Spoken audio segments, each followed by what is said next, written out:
తిరుమలకి వెళ్లే దారిలో తెల్లవారుజామున ఎలుగుబంటి సంచారం కలకలు రేపింది. అలిపిరి టోల్ ప్లాజా దాటిన తర్వాత ఉన్న వినాయకుడి ఆలయం వద్దకు వచ్చిన ఎలుగుబంటి అక్కడ సంచరిస్తోంది. ఆలయ పరిసరాల్లో ఉన్న చెత్త కుండీలతో పాటు పారేసిన వ్యర్థ ఆహార పదార్థాల కోసం ఎలుగుబంటి వెతికింది. కొండపైకి వెళ్లే కాలినడక మార్గం ఘాట్ రోడ్డుకి సమీపంలోనే ఈ ఆలయం ఉండటంతో ప్రయాణికులు అప్రమత్తంగా ఉండాలని అధికారులు సూచిస్తున్నారు.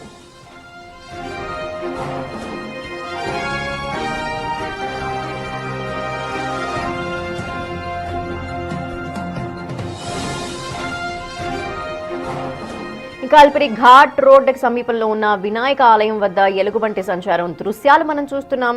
ఆలయ పరిసరాల్లో పడివేసిన ఆహార పదార్థాలు ఏవైతే ఉంటాయో వాటి కోసం ఆ ఎలుగుబంటి అక్కడికి వచ్చి అవి తింటున్న దృశ్యాలు మనకి స్క్రీన్లో కనిపిస్తున్నాయి. బట్ అక్కడ భక్తులు మాత్రం కొంత భయాందోళన వ్యక్తం చేస్తున్నారు. ఎలుగుబంటి సంచారం నేపథ్యంలో ఇప్పటికే ఈ మధ్య కాలంలో తిరుమలలో మెట్ల మార్గం కావచ్చు, అలిపిరి వైపు కావచ్చు, పులి సంచారం ఇటువంటి భయాందోళన ఉన్న నేపథ్యంలో ఇప్పుడు కొత్తగా ఎలుగుబంటి కూడా ప్రత్యక్షం కావడంతో భక్తులు ఇబ్బందులు పడుతూ కొంత భయాందోళన వ్యక్తం చేస్తున్న పరిస్థితులు కనిపిస్తున్నాయి. దీంతో ఆలయ అధికారులు కూడా అక్కడ భక్తులంతా అప్రమత్తంగా ఉండాలి, వారు వెళ్ళేటప్పుడు వచ్చేటప్పుడు జాగ్రత్తలు తీసుకోవాలి అంటూ కూడా హెచ్చరికలు జారీ చేశారు.